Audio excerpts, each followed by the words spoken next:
Hi everyone, my name's Sharia, but I'm a 43-year-old stay-at-home mom who serves in her calling, and today I'm going to take you into our homeschool space and show you our little homeschool cart.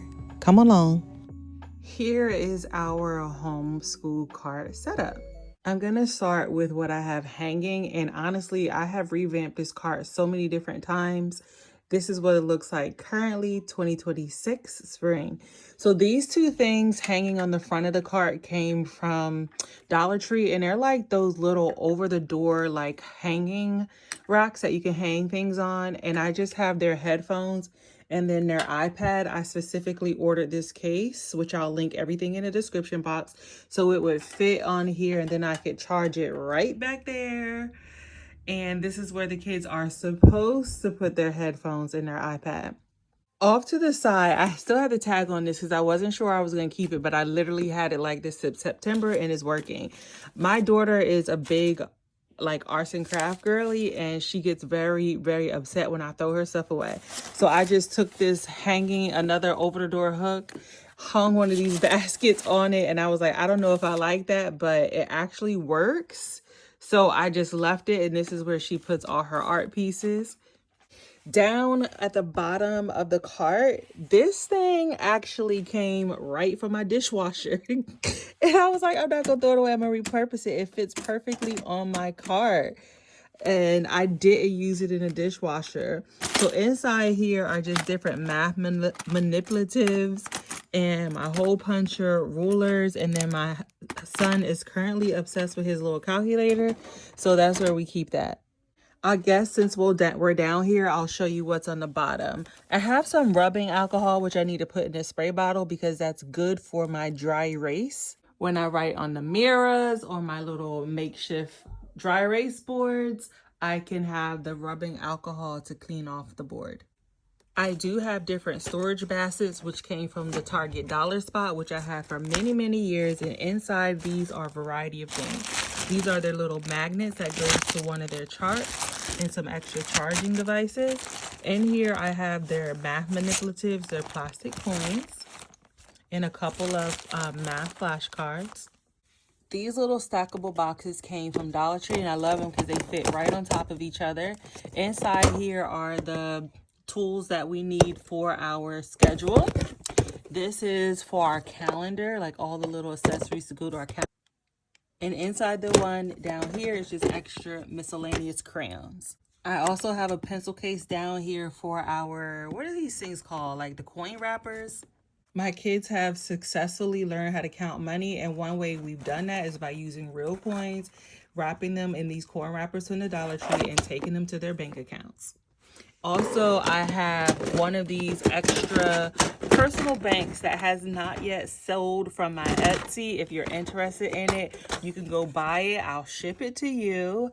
All the details are in the description box. Now for the second shelf. As I already stated when I told you about this hanging basket, my daughter is really into arts and crafts. So we just have some arts and craft materials here that I might rotate throughout the month or week for her to play around with, instead of her trying to climb my shelves to the top to get what she wants. So inside her little arts and craft bins, we have these label old vitamin boxes that we were using to read, learn how to read and spell colors. And then the most important thing in here is this. This is like a silicone mat, which I'll link for you, where she could put out on the table so she doesn't ruin, like the table have a lot to clean up. She can just rinse this off in the bathroom. So I roll that up and I keep it inside of her arts and craft bin. And this is just more of those little stackable little boxes from the Dollar Tree. I like that they snap, and then I put other little things that she can use for arts and crafts as well. Over here we keep Bluetooth and plug-in keyboards because we use them with the iPad. And that is actually the little second shelf on the cart. Here's the last and most important part of the shelf, which I use every single day. Up front, I have a container of flashcards, which I kind of rotate in ones that are good for their ability, and I keep them in this little plastic case. Over here are my expo markers.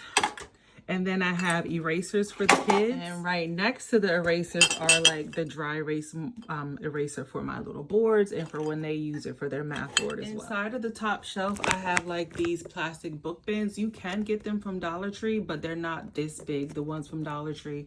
I'll link the ones that I have that fit a lot in them. So this is theirs. And then the one on the other side is mine. So there's two down there. You see, 1, 2. So in theirs are books and notebooks that they use every single day, in addition to like a dry erase whiteboard. They each have a clipboard with different activities that we're working on periodically. And these are just the books that they need to have access to and grab without me trying to hunt them down throughout the day. They know exactly what to come get and where to find it. On the other side is mommy's side. So here are books that I would use. I grab this one a lot.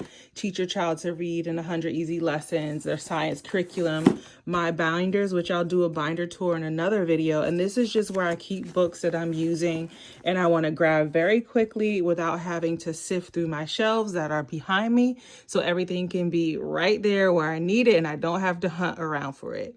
So this was a tour of our cart. If you're interested in anything that you've seen here, don't forget to check the information in the description box and subscribe for more content like this.